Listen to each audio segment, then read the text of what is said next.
அரசியல் களம். நிகழ்வுகளுக்கு அப்பால் உள்ள உண்மைகள். உயிரோடி தமிழோடு இணைந்திருக்கிறீர்கள். ILC தமிழ் உயிரோடி தமிழில் அன்பர்களே, அரசியல் களம். இன்றைய அரசியல் கள நிகழ்ச்சியில் தாயகத்திலிருந்து தாயக உடவியலாளர் இராம் எதிராக இணைந்து என்ற இரண்டு முக்கியமான விடயங்கள் நாங்கள் இங்கே பார்க்க இருக்கின்றோம். ஒன்று, உங்களுக்கு தெரியும், செம்மணி புதைக்குழி 3வது அகழ்வு பணி நடைபெற்றுக் கொண்டிருக்கின்றது. இதன் பொழுது தோண்ட தோண்ட தோண்ட தோண்ட வந்து கொண்டிருக்கின்ற உடலங்கள் பார்த்து பலரும் அதிர்ச்சியில் இருப்பது போல் செய்திகளை அறியக்கூடியதாக இருக்கின்றன. அந்த விடயங்கள் எவ்வாறு நடக்கின்ற என்ற விடயங்களை பார்க்க இருக்கின்றோம். இனி அது மட்டும் இல்லாமல், உங்களுக்கு தெரியும், கோட்டாபாய ராஜபக்ஷ நீதிமன்றத்தை நாடி இருக்கின்றார். பயங்கரவாத தடை சட்டத்தின் கீழ் தன்னை கைது செய்ய வேண்டாம் என்று கூறி அந்த விடயம் கூட இப்பொழுது பரபரப்பாக பேசப்படுகின்ற இந்த இரண்டு விடயங்களையும் இங்கே முக்கியமாக நாங்கள் பார்க்க போகின்றோம். இங்கே எங்களோடு இராமேந்திரன் அவர்கள் இணைந்திருக்கின்ற. வணக்கம் இராமேந்திரன். வணக்கம் தானே அன்பர்களுக்கு நேர வணக்கம். உங்களுக்கும் அன்பர்கள் சார்பாக வணக்கத்தை தெரிவித்துக் கொண்டு, இராமேந்திரன், முதலில் நான் ஏற்கனவே கூறியது போல் இரண்டு விடயங்கள் பார்க்க போகின்றோம். முதலில் நாங்கள் செம்மணி தொடர்பான விடயங்களை பார்ப்போம். செம்மணி விடயம் என்று சொல்லும் பொழுது தோண்ட தோண்ட எலும்பு கூடுகள் வந்து கொண்டிருக்கின்றது, எலும்பு தொகுதிகள் வந்து கொண்டிருக்கின்றது. 350க்கும் மேற்பட்ட தடயங்கள் அங்கே கண்டுபிடிக்கப்பட்டுகின்றது. இலங்கை ஒரு சாதனை படைத்திருக்கின்றது போல் தெரிகின்ற என்ற செய்திகள் அறியக்கூடியதாக இருக்கின்றது. இந்த செம்மணியினுடைய நிலவரம் எவ்வாறு இருக்கின்ற என்ற கூட உறவுகளுக்கு கூறுவீர்களா? உண்மைதான. செம்மணி சிந்துபாத்தி இந்துமையான அகழ்வு பணி நாளுக்கு நாள் மனித இதயங்களை உறைய வைக்கக்கூடிய அளவுக்கு அது மிக ஒரு தீவிரமான நிலையை அடைந்து கொண்டிருக்கின்றது. உண்மையிலே சொல்வார்கள், அந்த கிணறு வட்ட பூதம் கிளம்பிய கதையாக சிந்துபாத்தி இந்து மயானத்திலே சுற்றுமதில் கட்டுவதற்காக குழி தோண்ட முற்பட்டு இன்று பாரிய மனித புதைகுழி தோண்ட தோண்ட எண்பு தொகுதிகள் வெளிப்படுவதோடு மட்டுமல்லாமல், அந்த வெளிப்படுகின்ற எண்பு தொகுதிகள் தமிழின படுகொலையினுடைய கொடூரமான நிலையை இன்று சமகால தலைமுறையினருக்கு எடுத்தியம்பக்கூடிய வரையிலே முரசறையக்கூடிய வகையிலானதாக அது அமைந்திருப்பது மிக முக்கியமானது. அந்த வகையில இன்றைய தினம் நாங்கள் உரையாடி கொண்டிருக்கின்ற இன்றைய நாள் பொழுது வரை செம்மணி சிந்துபாத்தி இந்து மயானத்திலே 1ஆம் கட்டம், 2ஆம் கட்டம், 3ஆம் கட்டமாக அகழாய்வு தளம் 1, 2 ஆகிய 2 தளங்களிலும் மொத்தமாக 380 எண்பு தொகுதிகள் அடையாளம் காணப்பட்டிருக்கின்றன. இதன் மூலமாக இலங்கையினுடைய பாரிய மனித புதைகுழி என்கின்ற ஒரு வரலாற்று நிலையை செம்மணி சிந்துபாத்தி இந்து மயானம் தன்னகத்தே கொண்டிருக்கின்றது. இலங்கையிலே இதுவரை அடையாளம் காணப்பட்ட மனித புதைகுழிகளில் பாரிய அதிகளவான எண்பு தொகுதிகள் கண்டெடுக்கப்பட்ட ஒரு புதைகுழியாக செம்மணி சிந்துபாத்தி இந்து மயான புதைகுழி மாறி இருக்கின்றது. இன்றைய அந்த 380 என்கின்ற இலக்கை தொட்ட பிற்பாடு அந்த நிலைக்கு அது மாறி இருக்கின்றது. ஆகவே ஒட்டுமொத்தமான இலங்கையினுடைய வரலாற்றிலே அதிகூடிய அளவுக்கு ஒரு மிக குறுகலான ஒரு சிறிய பகுதியிலே இன்னும் அது நிறைவடையவில்லை. நான் நினைக்கிறேன், இது 500, 600 போய் எங்கே போய் முடியும் என்று தெரியாது. அதைவிட சோமண்டன ராஜபக்ச கூறியதை போன்று அவர் ஏற்கனவே அடையாளம் காட்டி ஏனைய பகுதிகள், அதை விட மணியந்தோட்டம் உள்ளிட்ட பல இடங்களை அவர் கூறியிருக்கின்றார். அங்க போனால் நான் நினைக்கிறேன் 1000, 2000 பேருடைய எண்பு தொகுதிகள் அடையாளம் காணப்படக்கூடிய, மீட்டெடுக்கக்கூடிய வாய்ப்புகள் உருவானாலும் ஆச்சரியப்படுவதற்கு இல்லை. இந்த செம்மணி சிந்துபாத்தி இந்துமையான பகுதியாக காணப்படுகின்ற அந்த சிறிய நிலப்பரப்பில் மட்டும் தற்போது வரை 380 எண்பு தொகுதிகள் மீட்கப்பட்டிருக்கின்றது. அது மாத்திரமல்லாமல், இந்த 3ஆம் கட்ட அகழ்வு பணி என்பது மனதை, உண்மையிலே நாங்கள் ஆரம்பத்தில் கூறியதை போன்று, மனதை உறைய வைக்கக்கூடிய வகையிலான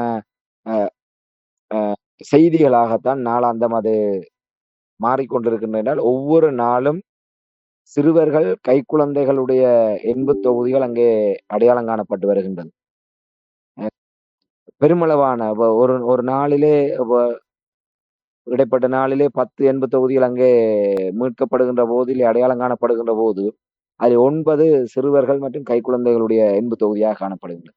இல்லை மீட்கப்படுகின்றதிலே 3ல் ஒரு பகுதியோ, இல்லை சரியரவாசியான எண்ணிக்கை சிறுவர்கள் அல்லது கைக்குழந்தைகளுடைய எண்பு தொகுதிகளாக காணப்படுகின்றது. தொடர்ச்சியாக தினம் தினம் சிறுவர்கள், கைக்குழந்தைகளுடைய எண்பு தொகுதிகள் அந்த இடத்திலே மீட்கப்பட்டு கொண்டிருக்கிறது சொன்னால், இந்த செம்மணி சிந்துபாத்தி இந்து மயானம் ஆரம்ப நிலையிலே அகலப்பட்டு அந்த இடம் நகர்ந்து கொண்டு வருகின்ற போது, நான் நினைக்கிறேன், ஒரு குறிக்கப்பட்ட அந்த பகுதியிலே தனியே சிறுவர்கள், குழந்தைகள், அதோடு சம்பந்தப்பட்டவர்களுடைய உடலங்களை மட்டுமே அந்த இடத்திலே இவர்கள் கொண்டு வந்து புதைத்திருக்கின்றார்கள் என்று சிந்திக்க தோன்றுகின்றது. ஏனைய இடங்களிலே பரந்து பரவலாக போடப்பட்ட நிலையிலே அவ்வாறு குடும்பம் குடும்பமாக அங்கே கொண்டு குவிக்கப்பட்டவர்கள் அந்த இடத்திலே புதைக்கப்பட்டார்களா என்ற ஒரு ஐயப்பாடு தோன்றுகின்றது. ஆகவே செம்மணி சிந்துவாத்தி இந்து மயான புதைகுழி என்பது எங்களுடைய ஒரு எல்லோருமே கற்பனை செய்து கூட பார்க்க முடியாத அளவுக்கு மிக மனதை உறைய வைக்கக்கூடிய வகையிலான அதிர்ச்சிகரமான உண்மைகளை, தரவுகளை, தகவல்களை, சாட்சியங்களை அது வெளிப்படுத்தக்கூடிய ஒன்றாக தினம் தினம் அது புதிய புதிய வடிவம் எடுத்துக் கொண்டிருக்கின்றது என்பதைத்தான் இந்த இடத்திலே கூறிக்கொள்ள முடியும்.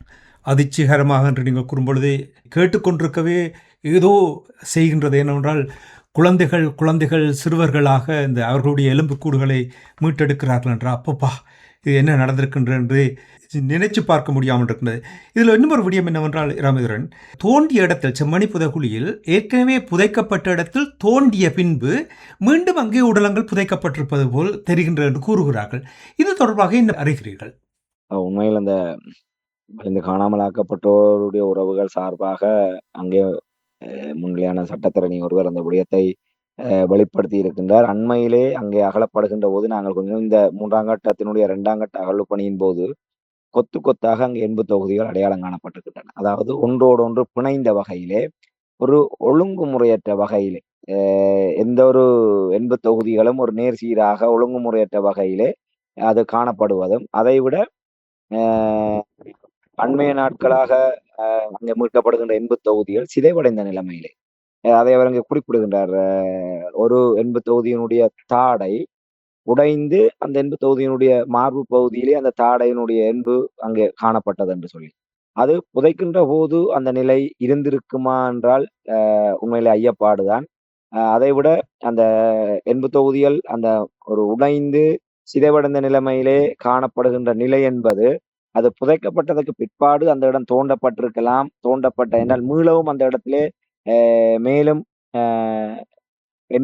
உயிரிழந்தவர்களுடைய உடலங்களை புதைப்பதற்காக ஏற்கனவே புதைக்கப்பட்ட இடத்தை தோண்டுகின்ற போது அங்கே அது ஏற்கனவே கீழே இருந்து சிதைந்த நிலையில இருந்த அந்த உடல் பாகங்கள் அந்த தோண்டுகின்ற போது அது சிதைவுக்குள்ளாகி இருக்கலாம்.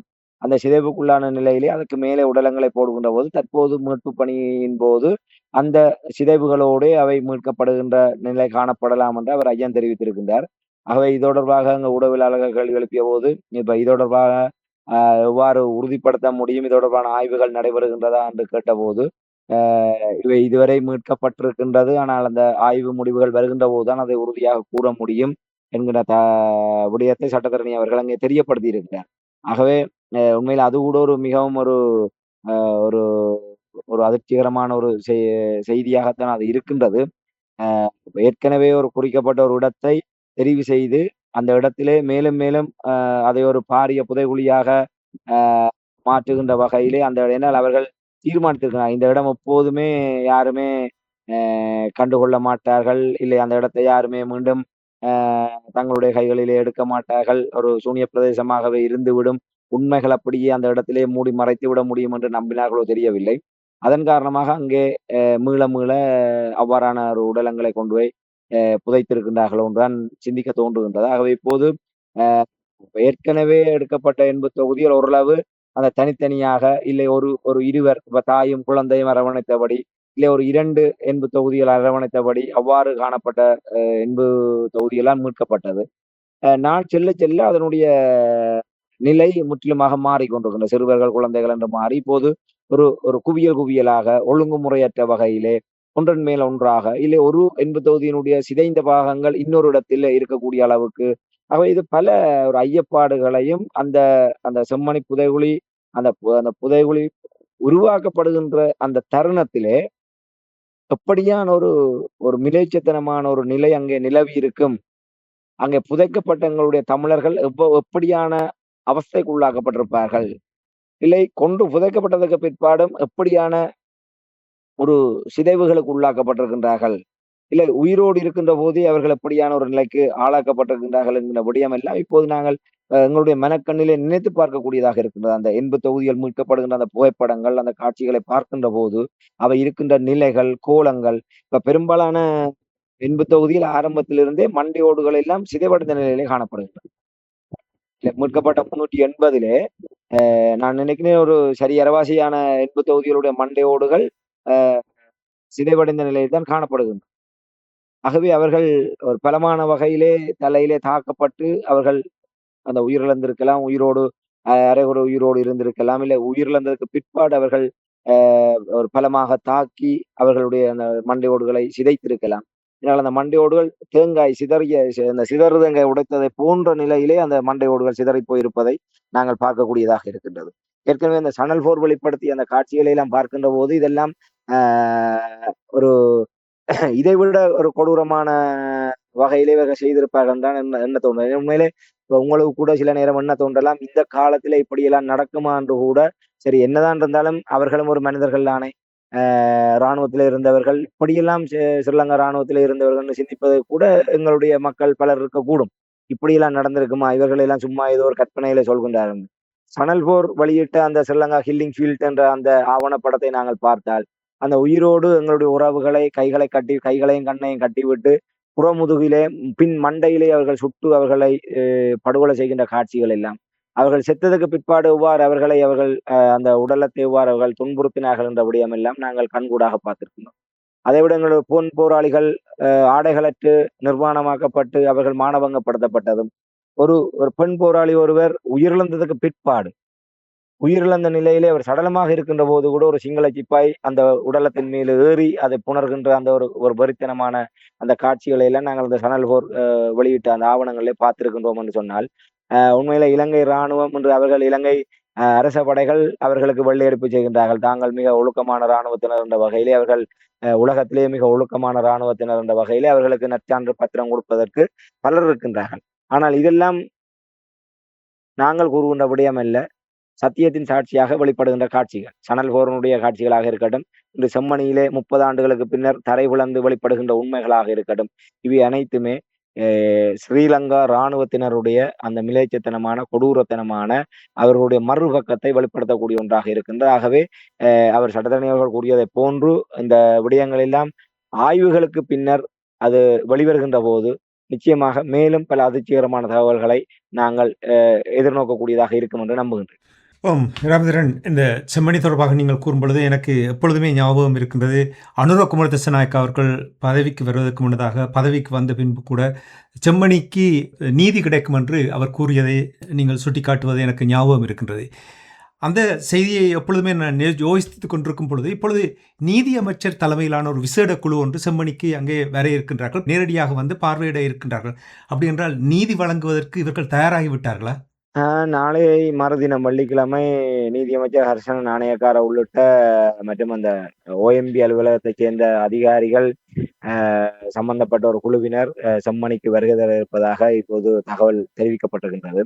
நேற்றைய தினம் அதற்கான அனுமதி நீதிமன்றத்தினூடாக அதற்கான அனுமதி பெறப்பட்டிருப்பதாக இன்றைய தினம் செய்திகள் வெளிவந்திருக்கின்றது. ஆகவே நீதியமைச்சர் ஹர்ஷன நாணயக்கார தலைமையிலான குழுவினர் இங்கே வருகை தர இருக்கின்றார்கள். ஏற்கனவே உங்களுக்கு தெரியும், இந்த 3ஆம் கட்ட அகழ்வு பணி ஏப்ரல் மாதம் 21ஆம் தேதி அளவிலே தொடங்குவதாக இருந்தபோது ஐரோப்பிய ஒன்றிய தூதுக்குழுவினர் மற்றும் ஐநா குழுவினர் இங்கே வருகை தந்து செம்மணி அகழ்வின் போது நேரடியாக அந்த விடயங்களை பார்ப்பார்கள் என்று அறிவிக்கப்பட்டது. அதற்கு நீதியமைச்சர் கூட அதற்கான அனுமதி வழங்கப்பட்டதாக அறிவித்திருந்தார். ஆனால் இன்று வரை அப்படிப்பட்ட ஒரு குழுவினர் செம்மணி வந்ததாக எந்தவித தகவலும் இல்லை. ஆகவே அரசாங்கம் ஏதோ ஒரு விதத்திலே அந்த சர்வதேச நிபுணர் குழுவை செம்மணிக்கு வரவிடாமல் தடுத்திருக்கின்றது என்றுதான் நாங்கள் பொருள் கொள்ள வேண்டி இருக்கின்றது. இன்று வரை அது தொடர்பான எந்த தகவலும் இல்லை. அதற்கான விளக்கங்களோ இல்லை எந்த ஒரு தகவல்களுமே இதுவரை அரச தரப்பில் இருந்தோ இல்லை சம்பந்தப்பட்ட தரப்பினரிடம் இருந்தோ அந்த தகவல் எதுவுமே வரவில்லை. இது நாங்களாக கூறுகின்ற விடயமல்ல, நீதி அமைச்சரே அந்த விடயத்தை வெளிப்படுத்தி அதுக்கான அனுமதி வழங்கப்பட்டதாக அறிவிக்கப்பட்டது அரச தரப்பில் இருந்து. அப்படி அனுமதி வழங்கப்பட்ட சர்வதேச தரப்புகளை இதுவரை செம்மணியை நெருங்க விடாது தடுத்து விட்டு இப்போது நீதி அமைச்சர் தலைமையிலான குழுவினர் திடீரென செம்மணிக்கு வருகை தர இருப்பது என்பது பல ஐயப்பாடுகளை ஏற்படுத்தி இருக்கின்றது. ராமேந்திரன், மிகவும் சுருக்கமாக நீதி அமைச்சருடைய இந்த பயணம் தொடர்பாக இதனுடைய நோக்கம் என்ன என்று நீங்கள் அவதானிக்கிறீர்கள்? உண்மையிலே இப்போது உண்மையிலே பலரும் நீங்கள் குறிப்பிட்டதை போன்ற ஆரம்பத்திலே அன்றகுமார திசாநாயக்கா உள்ளிட்ட இந்த அரசாங்கத்துடைய முக்கியஸ்தர்கள் இந்த செம்மணி விவகாரத்திலே அரசாங்கம் எந்த விதத்திலுமே இடையூறாக இல்லை. நீதித்துறையும், போலீசாரும் அதற்கான கடமைகளை செவ்வனே செய்து கொண்டிருக்கின்றார்கள். அதிலே எந்தவித தடைகளையும் நாங்கள் ஏற்படுத்தவில்லை. அதனுடைய போக்கிலே நாங்கள் விட்டிருக்கின்றோம் என்று கூறுகின்றார்கள். ஆனால் அப்படி கூறினாலும் அவர்கள் கூறுவதற்கு மாறாகத்தான் அரசாங்கத்தினுடைய நிலைப்பாடுகள் காணப்படுகின்றது. இப்போது அவர்கள் வருவதனுடைய நோக்கம் நாங்கள் உண்மையிலே இத வந்து சென்றதுக்கு பிற்பாடு தான் நாங்கள் இந்த விடயங்களை பார்க்க அதனுடைய தொடர் நடவடிக்கைகளை வைத்துத்தான் ஓரளவு ஊகிக்க முடியும். ஆனால் ஒரு விடயத்தை நன்றாக என்னால் ஊகிக்க முடிகின்றது. நாடு ஒரு மிகப்பெரிய ஒரு அசாதாரண நிலைமையை நோக்கி சென்று கொண்டிருக்கின்றது. பொருளாதார சிக்கல்கள் நாளுக்கு நாள் மேலோங்கி கொண்டிருக்கின்றது. இன்று எரிபொருளினுடைய விலை இன்று சடுதியாக அதிகரிப்பு செய்யப்பட்டிருக்கின்றது.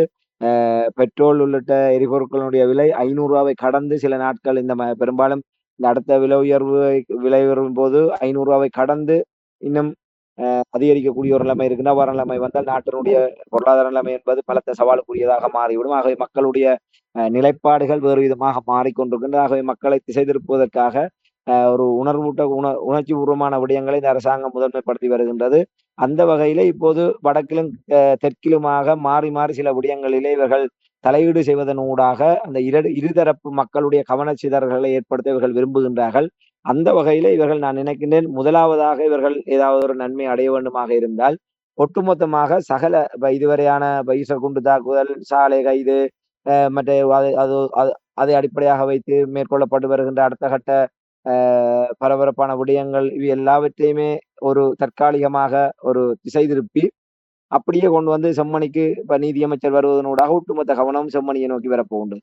ஆகவே இப்ப நீங்கள் கேட்டதை போன்று இயல்பான ஒரு பார்வை ஏற்படும். நீதியமைச்சர் வந்து விட்டார். காணாமலாக்கப்பட்டவருடைய அலுவலகத்தைச் சேர்ந்தவர்கள், அமைச்சகத்தைச் சேர்ந்த தரப்பினர் வருகின்றார்கள். ஆகவே ஏதோ ஒரு விதத்தில் இவர்கள் நீதியை வழங்குவதற்கு முற்பட போகின்றார்கள் என்பது போன்ற ஒரு தோற்றப்பாடு ஏற்படும். ஆகவே என்னை பொறுத்தவரையில இவர்கள் அவ்வாறான நீதியை வழங்கக்கூடிய ஒரு தரப்பாக நான் பார்க்கவில்லை. என்னால் இதுக்கும் இந்த இவர்களுக்கு நேரடி தொடர்பு இல்லாவிட்டாலும் இராணுவத்தினரால் இதனுடைய முதன்மை குற்றவாளி, நேரடி குற்றவாளியாக காணப்படுகின்றனர். ஆகவே இந்த அந்த செம்மணி தொடர்பான விசாரணைகள், நீதி பொறிமுறை சரியான வழிமுறையிலே முன்னெடுக்கப்படுமாக இருந்தால், மிக விரைவாகவே இராணுவத்தினர் அதிலே குற்றவாளிகளாக முன்னிறுத்தப்பட வேண்டி வரும். அவர் இராணுவத்தை குற்றவாளிகளாக முன்னிறுத்தப்படுகின்ற போது, இந்த ஆட்சியினுடைய அடி அத்திவாரமே இல்லாமல் போய்விடும். ஆகவே அதற்கு இவர்கள் ஒருபோதுமே அந்த அரசியல் தற்கொலைக்கு இவர்கள் ஒருபோதுமே விரும்ப மாட்டார்கள். அப்படி அதுக்கு தயாரானவர்கள் என்று சொன்னால், சோமரட்ன ராஜபக்சவை தங்களுடைய இந்த செம்மணி விவகாரத்திலே அவர் கூறியதை போன்று ஒரு சர்வதேச விசாரணைக்கு வழி அமைத்து, அவருடைய சாட்சியங்களை எடுத்து அதன் அடிப்படையிலே விரைவுபடுத்துவது ஒன்றுதான் அரசாங்கத்துக்கு இருக்கக்கூடிய ஒரே ஒரு கடமை. நீங்கள் இங்க ஆய்வு நடைபெறுகின்ற இடத்திலே வந்து நீங்கள் படம் காட்ட வேண்டிய ஒரு தேவை இல்லை. ஆகவே இது ஒரு திசை திருப்புகின்ற நடவடிக்கை. என்னை பொறுத்தவரையிலே இதுவரை காலம் இருந்துவிட்டு இப்போது இவர்கள் வருகின்றார்கள் என்று சொன்னால், ஒரு பலத்த சந்தேகத்தை, ஒரு ஐயப்பாட்டை ஏற்படுத்துகின்றது. நாங்கள் பொறுத்திருந்து பார்ப்போம். வெள்ளிக்கிழமை அவர்கள் வந்து சென்றதுக்கு பிற்பாடு இதை வைத்துக்கொண்டு தெற்கிழமையிலே இந்த அரசாங்கம் எப்படியான விடயங்களை நகர்த்துகின்றது என்பதை வைத்துத்தான் இவர்கள் எதற்காக வந்தார்கள், இதை எப்படி கையாளப் போகின்றார்கள் என்பதை நாங்கள் தீர்மானிக்க முடியும். தமிழ் மக்களை கொன்று அங்கே கொத்து கொத்தாக கொன்று குவித்திருக்கிறார்கள் என்பது தெரிகின்றது. செம்மணியில் இராணுவத்தினுடைய அவர்களுடைய சாதனை இந்த வெளிப்படுத்தாமல் அதை மறைப்பதற்காக செம்மணி புதைக்குழி ஏதோ ஒரு வகையில் தலைப்புச் செய்திகளாக வராமல் மறைப்பதற்காக இந்த சுரேஷ் சாலை மற்றும் கோட்டாபய ராஜபக்ஷ அவங்களுடைய விடயங்களை பெரிய ஒரு பேசுபொருளாக்கி இதை இருட்டடிப்பு செய்யும் ஒரு நடவடிக்கையாக நீங்கள் பார்க்கிறீர்களா? நிச்சயமாக அவருடைய நோக்கம் அதுவாகத்தான் இருக்கின்றது என்று சங்கீத்சன் அவர்களுடைய கைது விவகாரமாக இருக்கட்டும், இல்லை சுரேஷ் சாலைவனுடைய கைது விடயம், இல்லை அவருடைய இந்த பயங்கரவாத தடைச்சட்டத்திலே ஒரு விளக்கமறியலில் வைக்கப்பட்டது, அவர் தொடர்பான அந்த பரபரப்புகள், கோத்தபாய ராஜபக்ச மீது பயணத்தடை விதிக்கப்பட்டது, இப்படியான விடயங்கள் அவையெல்லாம் அவர்கள் அந்த விசாரணையின் போக்கில் அந்த விடயங்கள் முதன்மைப்படுத்தப்பட்டு கொண்டு இருந்தாலும், ஆனால் சமகாலத்திலே இந்த விடயங்கள் எல்லாம் திட்டமிட்டு அவர்கள் இந்த விடயங்களை முக்கியத்துவம் கொடுக்கின்றார்கள் என்றுதான் சிந்திக்க தோன்றுகின்றனால், செம்மணி விவகாரம் ஏற்கனவே இருந்த உங்களுக்கு தெரியும், கடந்த ஆண்டு செம்மணி அகழ்வு நடவடிக்கை 2ஆம் கட்ட நடவடிக்கைகள் கைவிடப்படுகின்ற போது இருந்த நிலை நாங்கள் அப்போது மிக பரவலாக அந்த செம்மணியினுடைய ஒவ்வொரு நாள் அகழ்வு நடவடிக்கைகளும் சர்வதேசத்தால் உன்னிப்பாக அவதானிக்கப்பட்டு ஒரு மிகப்பெரிய ஒரு அதிர்வலைகளை அரசாங்கத்துக்கு ஏற்படுத்தக்கூடிய ஒன்றாக இருந்தது. அதன் காரணமாகத்தான் அந்த ஒரு இயற்கை காலநிலை சீரற்ற நிலைமை வருவதற்கு முன்னதாகவே நீதிமன்றத்தின் ஊடாக அடுத்த கட்டத்துக்கான நிதி விடுவிப்பை தாமதப்படுத்தி அதை இவர் காரணமாக வைத்துக் கொண்டு அந்த அகழ் நடவடிக்கை தொடராத ஒரு நிலைமையை உருவாக்கி கிட்டத்தட்ட 5-6 மாதங்களுக்கு மேலாக அதை திட்டமிட்டு கிடப்பிலே கூட வைத்தார்கள். அப்போதே நாங்கள் கூறியிருந்தோம், இது செம்மணியினுடைய அழுத்தத்திலிருந்து இவர்கள் தப்பிப்பதற்காக ஒரு உபாயமாக இவர்கள் கைக்கொள்கின்றார்கள். இப்போது விரும்பியோ விரும்பாமலோ தாமதப்படுத்தப்பட்டு, தடுக்கப்பட்டு, மீள அந்த அகழ்வு பணிகள் சித்திரை மாதம் ஆரம்பிக்கப்பட்டிருக்கின்ற நிலைமையில, இப்போது தொடர்ந்து இந்த பணிகள் முன்னெடுக்கப்பட்டு வருகின்றது. விரும்பியோ விரும்பாமலோ சர்வதேச மனித உரிமை தரப்புகள் உள்ளிட்ட பல தரப்பினர் இந்த செம்மணி விவகாரத்தை மிக உன்னிப்பாக அவதானித்துக் கொண்டிருக்கின்றார்கள். இது தொடர்பான அழுத்தங்கள், நெருக்கடிகள், கேள்விகள் கூட அரசாங்கத்துக்கு அவர்களினால் எழுப்பப்பட்டுக் கொண்டிருக்கும். அதைவிட தமிழ் மக்கள் மத்தியிலே, ஏனால் அவர்கள் தமிழ் மக்களுடைய வாக்குகளும் தங்களுக்கு கிடைத்தது. அதன் மூலமாக தமிழ் மக்கள் எங்களை ஒரு ஏகோபித்த தரப்பாக ஏற்றுக்கொண்டிருக்கின்றார்கள். ஆகவே ஒரு மூவின மக்களும் ஏற்றுக்கொண்ட ஒரு அரசாக தங்களை அவர்கள் சர்வதேசத்தின் முன் காட்டிக்கொண்டு பல நன்மைகளை அனுபவித்துக் கொண்டிருக்கின்றார்கள். இந்த நேரத்திலே இந்த செம்மணி விவகாரம் தமிழ் மக்களுடைய மனங்களிலே ஒரு மிகப்பெரிய ஒரு உணர்வு தீயை அது பற்ற வைத்துக் கொண்டிருக்கின்றது. அதற்கு இந்த அனுர அரசாங்கம் சரியான ஒரு கரிசனை காட்டாத நிலைமை நீடிக்குமாக இருந்தால், மக்களுடைய அதிருப்தி என்பது இந்த செம்மணி விவகாரத்தை மையமாக வைத்து அரசாங்கத்தின் மீது ஒரு வலுவாக ஏற்படக்கூடிய ஒரு நிலை இருக்கின்றது. ஆகவே அந்த விடயங்களை எல்லாம் தணிப்பதற்காக மக்களை இந்த செம்மணியை பற்றி பேச விடாமல், சிந்திக்க விடாது, அந்த செம்மணி தொடர்பான விடயங்களை சமூக வலைத்தளங்களிலோ மற்ற இடங்களிலோ அதை 2ஆம் நிலை 3ஆம் நிலைக்கு தள்ளக்கூடிய வகையிலே ஏனைய விடயங்களை முதன்மைப்படுத்தும். அதிலே அவர்கள் ஓரளவு வெற்றி கண்டிருக்கின்றார்கள். இந்த செம்மணி அகலப்படுகின்ற காலத்தில் தான் இந்த சங்கீதன் விவகாரம் கிட்டத்தட்ட ஒரு 2 வாரங்கள் 3 வாரங்கள் கிட்டத்தட்ட அவர் கைது, அதற்கு பின்னர் தொடர்பான போராட்டங்கள், அவர் பயங்கரவாத தடை சட்டத்திலே விளக்கமறியலில் வைக்கப்பட்டது, அவருடைய விடுதலைக்கான போராட்டம், பின்னர் அந்த விடுதலை, இன்றும் அது ஓயாத மழை விட்டும் தூவானம் விடாத குறையாக அந்த விடயங்கள் பேசப்படுகின்ற ஒன்றாகத்தான் காணப்படுகின்றது. ஆகவே அதனூடாக தமிழர் பரப்பிலே இந்த விடயத்தை முதன்மைப்படுத்துவதனூடாக செம்மணியை விட்டு சங்கீத் விவகாரத்தை எல்லோருமே முதன்மைப்படுத்தக்கூடிய ஒரு நிலைமை இருந்தது. அதே போன்று கோத்தபாய சுரேசாலை விவகாரம் கூட தமிழ் மக்கள் மத்தியில் அது பெரிய ஒரு விடயமாக, தெற்கிழங்கையிலே அது ஒரு பேசப்பட்டாலும் தமிழ் மக்கள் மத்தியில் அது ஒரு பெரிய, ஆனால் கோத்தபாய ராஜபக்சவுக்கு பயண தடை விதிக்கப்பட்டது, அவர் அடுத்து கைது செய்யப்பட போகின்றார் என்ற நிலையெல்லாம் தமிழ் மக்கள் மத்தியில் அதீத கவனத்தை பெறக்கூடிய ஒன்று.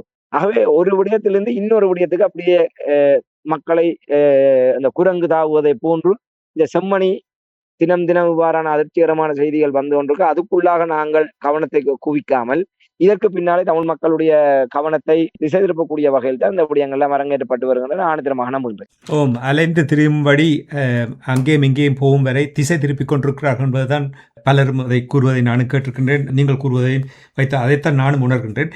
இனி இதே நேரத்தில் ராமேந்திரன், நான் ஆரம்பத்தில் கூறியது போல் உயிர்த்த ஞாயிறு அந்த பயங்கரவாத குண்டு தாக்குதல் தொடர்பான விடயத்தில் கோட்டபாய ராஜபக்ஷ நீதிமன்றம் சென்றது, அவருடைய வெளிநாட்டு பயண தடை போட்ட எல்லா விடயங்களையும் நாங்கள் பார்த்திருக்கிற இந்த நேரத்தில் சமீபத்தில் வந்த செய்தி என்னவென்று சொன்னால், பரவலாக பெரிய அதிர்ச்சி தரும் ஒரு செய்தியாக பலர் பேசிக்கொண்டிருக்கின்றார்கள். என்னவென்று சொன்னால், கோட்டபாய ராஜபக்ஷ தன்னை பயங்கரவாத தடை சட்டத்தின் கீழ் கைது செய்ய வேண்டாம் என்று நீதிமன்றத்தை நாடி இருப்பது போல் அந்த செய்தி கூறியிருக்கின்றது. இது தொடர்பாக நீங்கள் என்ன அவதானிக்கிறீர்கள்? எப்படி பேசப்படுகின்றது அங்கே? உண்மைதான். அவருக்கு வெளியே வருகின்ற தகவல்கள் என்பதை விட அவர்களுக்கும் உள்ளக ரீதியாக, புலனாய்வு ரீதியாக, இராணுவ ரீதியாக, அரச உயர்மட்டங்களோடு தொடர்பட்ட ரீதியாக அவர்களுக்கும் நிச்சயமாக தகவல்களை அவர்கள் அறிந்து கொண்டுதான் இருப்பார்கள். அந்த வகையிலே கோத்தபாய ராஜபக்ச உயிர்த்த ஞாயிறு தின தாக்குதல் தொடர்பான அந்த வழக்கு விசாரணை அடுத்த கட்டமாக கோத்தபாய ராஜபக்சவை நெருங்கக்கூடிய ஒரு நிலைமையை அவர்கள் உணர்ந்திருக்கின்றார்கள் தான் நம்புகின்றேன். ஆகவே சுரேஷ் சாலை அவர்களும் இவ்வாறுதான் கைது செய்யப்பட்டார். கைது செய்யப்பட்டதுக்கு பிற்பாடு பயங்கரவாத தடை சட்டத்தின் கீழ் அவர் விளக்கமறியலில் வைக்கப்பட்டு இன்று வரை அவர் ஒரு சிறையிலே வைத்துக்கொண்டு விசாரணைகள் அவர் முகம் கொடுக்க வேண்டிய நிலைமை தள்ளப்பட்டிருக்கின்றார். அதே நேரத்தில் அவரிடையிலே அவர் சில நாடகங்களை ஆடி வைத்தியசாலைக்கு வந்து ஒரு ஒரு பரபரப்பு நிலைமை, திசை திருப்பல் எல்லாம் நடைபெற்றது. ஆனால் அந்த கைதை தவிர்க்க முடியாத ஒரு நிலைமையிலே கோத்தபாய இருப்பதை உணரக்கூடியதாக இருக்கின்றது. இவ்வாறான நிலைமையில் தான் நேற்றைய தினம் அவர் ஒரு வழக்கறிஞர் ஊடாக இந்த உயிர்த்த ஞாயிறு தின தாக்குதல் தொடர்பான விசாரணைகளிலே தான் கைது பயங்கரவாத தடை சட்டத்தின் கீழ் தன்னை கைது செய்வதை தடுத்து நிறுத்துமாறு கோரி அவர்கள் ஒரு விண்ணப்பம் செய்திருப்பதாகத்தான் இப்போது அறியக்கூடியதாக இருக்கின்றது. அது இன்னும் நீதிமன்ற நடவடிக்கைகளுக்கு எடுக்கப்படவில்லை. அது எதிர்வரும் நாட்களிலே அது இன்னும் எப்போது திகதியிடப்பட்டிருக்கின்ற செய்தி கூட இதுவரை முழுமையாக அறிய முடியவில்லை. அவர் நேற்றைய தினம் நீதிமன்றத்தை நாடி இருக்கின்ற சட்டத்தரணி ஊடாக தனக்கு அவ்வாறான ஒரு பாதுகாப்பை நீதிமன்றத்தின் ஊடாக ஏற்படுத்துவதற்காகவே முன்கூட்டியே இப்ப நாங்கள் இந்திய அந்த நாங்கள் சொல்லாடல முன்பிணை கோருகின்ற வகையிலான ஒரு விடயமாகத்தான் நாங்கள் இதை பார்க்க முடியும். ஆகவே முன்கூட்டியே தன்னை பயங்கரவாத தடை சட்டத்திலிருந்து கைது செய்யாமல் இருப்பதற்கு இவர் ஒரு உபாயத்தை தேடிக்கொள்கின்றார். ஏனால் கைது செய்து பயங்கரவாத தடை சட்டத்திலே விளக்கமறியலில் வைக்கப்பட்டால் அதன் மூலமாக ஏற்படக்கூடிய நெருக்கடிகள் என்ன என்பது அவருக்கு நன்றாகவே தெரியும். இன்றைய தினம் கூட நான் நினைக்கிறேன், இன்றைய தினம் உதயன் பத்திரிகையிலே முச்சந்தி முரளியினுடைய ஒரு வாசகம் உண்மையிலே சொல்வது பொருத்தமாக இருக்கும் என்று நம்புகின்றேன். தனக்கு தனக்கு என்றால் கோட்டாவுக்கும் படக்கு படக்கு என்று அடிக்கும் என்ற இந்த வாசகத்தோடு முச்சந்தி முரளியினுடைய அந்த வாசகம் அமைந்திருந்தது. உண்மையிலே பயங்கரவாத தடை சட்டத்தை கொண்டு வந்து ஒரு தற்காலிக ஏற்பாடாக கொண்டு வரப்பட்டு கிட்டத்தட்ட ஒரு அரை நூற்றாண்டுகள் நெருங்குகின்ற இந்த காலகட்டத்திலே தமிழ் மக்களைத்தான் தொடர்ச்சியாக வதைத்தார்கள். தமிழ் மக்கள் மீது அந்த பயங்கரவாத தடை சட்டம் என்கின்ற அந்த கொடிய சட்டத்தை ஏவுகின்ற போது அதன் மூலமாக தமிழ் மக்கள் வதைப்பட்டு நெறிப்பட்டு துன்புறுத்தலுக்கு உள்ளாகி கொண்டிருப்பதை ஆட்சி அதிகாரத்தினுடைய துணையிலே நின்று கொண்டு ரசித்தவர்கள் இன்று தங்களை நோக்கி அந்த ஆயுதம் திரும்புகின்றதென்றவுடன் இன்று சுரேஷாலே உண்ணாவிரதம் இருக்கின்றார். பயங்கரவாத தடை சட்டத்தை நீக்க வேண்டும், பயங்கரவாத தடை சட்டத்திலிருந்து தன்னை விடுவிக்க வேண்டும் என்று. கோத்தபாய ராஜபக்ச பயங்கரவாத தடை சட்டத்தில் கீழ் தன்னை கைது செய்யக்கூடாது என்று முன்புனை கேட்கின்ற அளவுக்கு கோத்தபாய ராஜபக்ச நிலைமை வந்திருக்கின்றன்னு சொன்னால் இப்போது உணர்கின்றார்கள் அந்த பயங்கரவாத தடை சட்டம் என்பது எவ்வளவு தூரம் கொடூரமான சட்டம் என்பதை இன்று அவர்கள் உணர்ந்திருக்கின்றார்கள். ஆகவே உங்களுக்கு தெரியும், சிங்கள மக்கள் கூட இதுவரை காலம் பயங்கரவாத தடை சட்டத்துக்கு கீழ் தமிழ் மக்கள் துன்புறுத்தப்படுகின்ற போது அதை பெரிய அளவிலே கண்டுகொள்ளவில்லை. அறகலைய போராட்டம் முன்னெடுக்கப்பட்ட போது அந்த பயங்கரவாத தடை சட்டத்தின் கீழ் சிங்கள இளைஞர் யுவதிகளும் பலியிடப்பட்ட போது நீதிமன்ற நடவடிக்கைக்கு உள்ளாக்கப்பட்டு விளக்கமறியலே கொடும் துன்புறுத்தல்களை அனுபவித்த போதுதான் அவர்களுக்கு புரிந்து கொண்டது பயங்கரவாத தடை சட்டம் என்பது உடனடியாக நீக்கப்பட வேண்டிய ஒரு கொடூரமான சட்டம் என்பது அவர்களும் புரிந்து கொண்டார்கள்.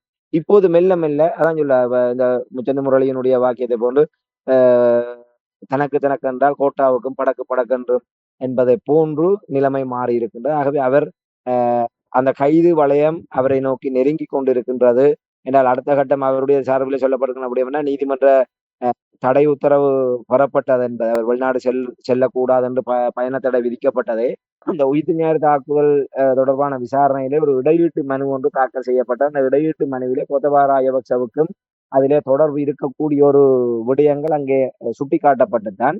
ஆகவே அவரை வெளிநாடு செல்வதற்கு நீதிமன்றம் தடை விதிக்க வேண்டும். ஆகவே அங்கே அந்த நீதிமன்றத்திலே அந்த வெளிநாடு பயண தடை விதிக்க வேண்டும் என்று அந்த சமர்ப்பணம் முன்வைக்கப்பட்ட போது அதில் குறிக்கப்பட்ட விடயத்தை நீதிமன்றம் ஏற்றுக்கொண்டதன் அடிப்படையில் அதிலே ஒரு முகாந்திரம் இருப்பதாக கருதியதன் அடிப்படையில் தான் அவர்களுக்கான அந்த வெளிநாடு பயண தடை விதிக்கப்பட்டது.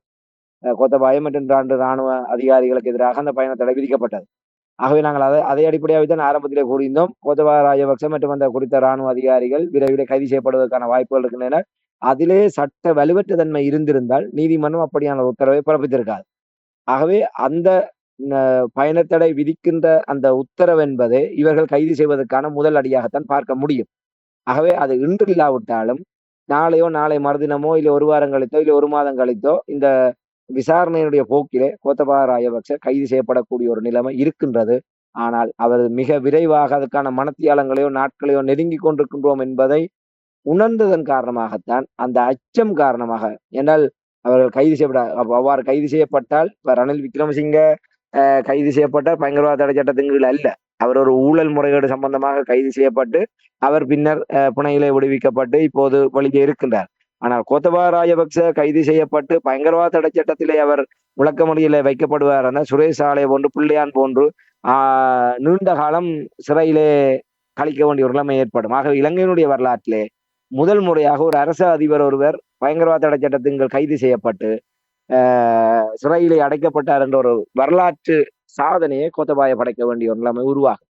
ஏற்கனவே இலங்கையினுடைய ஜனாதிபதி ஒருவர் நாட்டை விட்டு பதவியில் இருக்கின்ற போதே தப்பியோடிய முதலாவது ஜனாதிபதி என்கின்ற ஒரு வரலாற்று சாதனையை கோத்தபாய ராஜபக்ச தன்னகத்தை வைத்திருக்கின்றார்.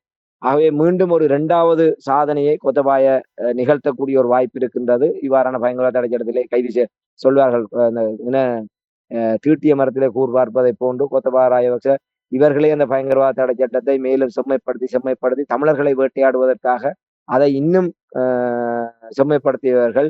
ஆனால் அது அந்த பலி கேட்பதை போன்று அதற்கு கொடுக்காவிட்டால் அது ஏவியவர்களை கூட வேட்டையாடக்கூடிய ஒரு நிலைமையாக இன்று மாறி இருக்கிறது. ஆகவே கோத்தபாய ராஜபக்சவுக்கு அந்த கைது தொடர்பான அச்சம் ஏற்பட்டதனுடைய விளைவாகத்தான் அவர் நீதிமன்றத்திலே தஞ்சம் அடைந்திருந்தார். பொறுத்திருந்து பார்ப்போம் நீதிமன்றம் அவரை அந்த விடயத்திலிருந்து பாதுகாக்கின்றதா இல்லை நீதிமன்றம் நீதி துறை அவரை கைவிடுகின்றதா என்பதை நாங்கள் பொறுத்திருந்து பார்ப்போம். இனி சிலர் கூறுவார்கள் இது கர்ம ஆண்டு. என்னவோ நாங்கள் அதை விட்டு விடுவோம் இப்பொழுது. ஒன்று மட்டும் தெரிகின்றது ராமேந்திர, இப்போ கோட்டபாயவினுடைய இந்த கைது தொடர்பாக, இனி ஜோசித்த ராஜபக்ஷ அவருடைய கைது தொடர்பாக இதெல்லாம் பெரிய ஒரு விமர்சனங்களை ஏற்படுத்தி கொண்டிருக்கின்றது எதிர்த்தரப்பினரை பொறுத்த மட்டும். இது ஒரு அரசியல் பழிவாங்கல் என்றுதான் அவர்கள் கூறுகிறார்கள். உண்மையாக இது ஒரு அரசியல் பழிவாங்கலா? என்னை பொறுத்தவரையிலே அரசியல் பழிவாங்கலாக நல்லாட்சி காலத்திலே இவ்வாறான விடயங்கள் முன்னெடுக்கப்பட்டது. ஆனால் அது ஒரு அடிப்படை ஒரு ஆதாரங்களை வைத்து ஒரு கனதியாக அவர்கள் தப்பிவிட முடியாத அளவுக்கான ஒரு விடயமாக இருக்கவில்லை. உங்களுக்கு தெரியும் 2015ஆம் ஆண்டு நல்லாட்சி அரசாங்கம் பொறுப்பெடுத்த பிற்பாடு மஹிந்த ராஜபக்சனுடைய மனைவி மற்றும் மகன் உள்ளிட்ட பலர் இவ்வாறு விசாரணைகளுக்கு அழைக்கப்பட்டார்கள். அப்போதெல்லாம் அவர்களுக்கு தெரியும். ஏனால் அப்போதெல்லாம் அவர்களும் அந்த ஆட்சியில் இருந்தவர்களோடு ஒரு ஒரு உறவின் நிமித்தமாக இல்லை ஒரு ஒரு கதைத்து பேசி செய்வதை போன்று நான் கிள்ளுவதை போன்று கிள்ளுகின்றேன், நீ அழுவதை போன்று அழு என்பதாக அப்படியான ஒரு நாடகத்தனமும் அதில் இருந்ததன் காரணமாக இவர்களிடம் அந்த பதற்றம் ஏற்படவில்லை. ஒரு தங்களுக்கான அனுதாபத்துக்காக அரசியல் பழிவாங்கலுக்காக தங்களை இவர்கள் இவ்வாறு துன்புறுத்துகின்றார்கள் என்பதாக இவர்கள் கூறிக்கொண்டாலும் அவர்களுக்கு உள்ளூரா தெரிந்தது இது அடுத்த கட்டத்துக்கு நகராது, இது வெறுமனே ஒரு இந்த மக்களை திசை திருப்புகின்ற ஒரு நடவடிக்கை என்றால் ராஜபக்சேக்களுக்கு எதிராக ராஜபக்சேக்களுடைய ஊழல்கள் அவர்களுடைய எதிர்ச்சதிகாரத்துக்கு எதிராக தாங்கள் ஆட்சியை கைப்பற்றிவிட்டு அவர்கள் மீது எந்த நடவடிக்கையும் எடுக்காவிட்டால் மக்களுடைய அதிருப்திகளை சம்பாதிக்க வேண்டி வரும். ஆகவே மக்களை திசை திருப்ப வேண்டும். அதைவிட நாங்கள் தொடர்ச்சியாக கூறி வருகின்றபடியும் போர் முடிவடைந்ததற்கு பிற்பாடு இதுவரை காலமும் தமிழ் மக்களுக்கு எதிரான போர் மற்றும் தமிழ் மக்களுக்கு எதிரான அடக்குமுறைகளை முதன்மைப்படுத்தியதாக தங்களுடைய ஆட்சி அதிகார பலகீனங்களை இந்த அரசாங்கங்கள் மறைத்து வந்தது. ஆயுதங்கள் மௌனிக்கப்பட்டதற்கு பிற்பாடு விரும்பாமலோ மக்கள் தங்களுடைய நிலைவேறான அபிவிருத்தியை நோக்கி சிந்திக்க தலைப்பட்டு விட்டார்கள். இந்த தெற்கிழங்கையில் இருக்கக்கூடிய சிங்கள இளைஞர்கள் தங்களுடைய எதிர்காலம் தொடர்பாக சிந்திக்க தொடங்கி விட்டார்கள். முதல் தலைமுறையினரான பெற்றோர் தங்களுடைய பிள்ளைகளுடைய எதிர்காலம் தொடர்பாக கவலை அடைய தொடங்கி விட்டார்கள். நாடு மிகப்பெரிய ஒரு வீழ்ச்சி நிலையை நோக்கி சென்று கொண்டிருக்கின்றது. நாட்டில் இருந்த நாளை பிள்ளைகளுடைய நிலைமை என்ன ஆகும்? ஆகவே அதன் காரணமாகத்தான் அந்த நாட்டை விட்டு லட்சக்கணக்கானவர்கள் வெளியேறுவதற்கு முண்டியடிக்கின்ற நிலைமை உருவானது. நாட்டில் இருந்தால் எதிர்காலம் என்பது நிச்சயமாக சூனியமாகி போய்விடும் என்கின்ற அளவுக்கு சிங்கள மக்கள் அச்சமடைய தொடங்கி விட்டார்கள். ஆகவே இந்த நிலையெல்லாம் முதல் ஏற்பட்டிருந்தது. ஆகவே அந்த நிலையிலே இருந்து மக்களை திசை திருப்ப வேண்டுமாக இருந்தால், மீண்டும் ஏதாவது ஒன்றை செய்ய வேண்டுமா இருந்தால் ராஜபக்சேக்களை இல்லை அவர்களோடு சார்ந்தவர்களை சட்ட நெருக்கடிக்கு உள்ளாக்குவதன் ஊடாக அந்த சிங்கள மக்கள் மத்தியிலே தங்களை ஒரு ஒரு ஒரு மேலானவர்களாக காட்டிக்கொள்வதற்கு நல்லாட்சி அரசாங்கம்.